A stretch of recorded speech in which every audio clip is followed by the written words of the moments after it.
So this is a L3130 Kubota, and I had trouble. This has been going on for years. When I get cold weather, it just wouldn't run right. It would start up and then run for maybe 5 minutes, 10 minutes or whatever, and it would just stop. So I've been dealing with this problem for a long time. Warm weather, it runs just great. So here I find out what the problem is. Went and talked to the local tractor shop, and this little unit right in there plugs onto this. Is a little servo. It's got 2 wires that go to it. See that right there in that plug right there, 2 wires there. And evidently those 2 wires, they're 12 volt DC off the motor.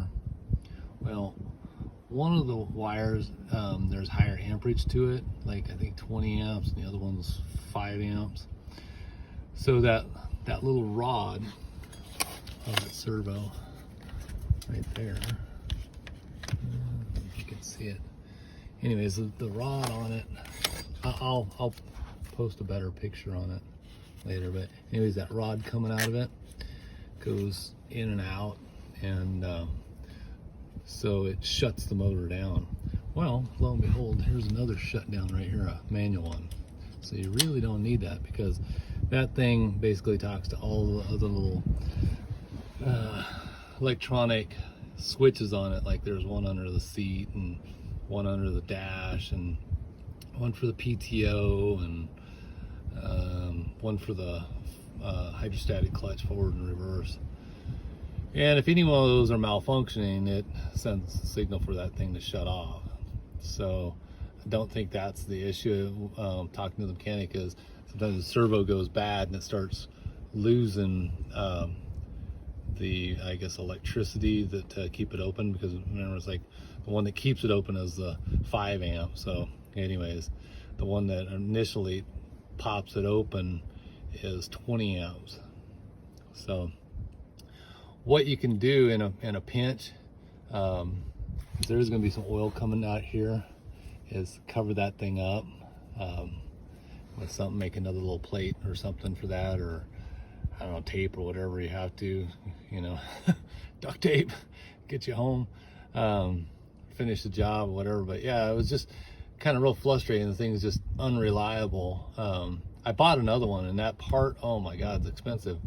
$270 some for the part and the O-ring, and there's like a little plastic deal in there too. So you know, if that one goes bad again, next time I'm just gonna use one of these old ones, weld up a plate across it, seal it off, and then bolt it back up onto here, and then just use this one with a pull cable to shut it off when I want it to shut off. That's basically all you're doing. So yeah, real frustrating deal, but hopefully now this tractor will be more reliable, because when it come winter time, this thing was just never reliable.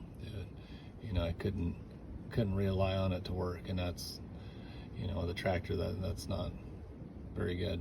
But thank God I figured out what the problem is now. All right, thanks for watching. I'll post a picture of the part on here afterwards once I get it out and put the new one in. Or I'll take a picture of the old one and the new part. But yeah, just, you know, anybody else out there having the same issues, hopefully this helps you out, because man, it's been a frustrating thing. It's been going on for years. It's like the fair weather tractor only works well when it's nice and warm, but when it's cold in the winter time, yeah, unreliable. All right, thanks for watching. So here's the new and the old part right there, and then you'll need this one right here, is a little plastic deal with a spring in it. And you know, I don't know, you know, where solenoid, I guess, loses voltage, doesn't hold it back. is what the mechanic explained to me. And then you'll need this O-ring too. So here's the diagram of it right there. So that plastic piece there, the O-ring, and the servo right there. And it's just 2 nuts, 10mm nuts. There's a 10mm wrench. And that's pretty much all you need, really, is a 10mm wrench to take the thing off. I mean, you use a 10mm socket, make it easier. So that's what I did on the back side one. The front one came off easy enough with the 10mm wrench. The back one's a little tough to get in there with a wrench, so a 10mm socket worked just great. All right, I hope this helps anybody out there dealing with the same problem. Don't know if it's, be different with different other people, but I did check all those servos first on it, or not servos, they're like switches on the clutch, and the tough one to get to was underneath the dash. You got to pull the whole dash apart.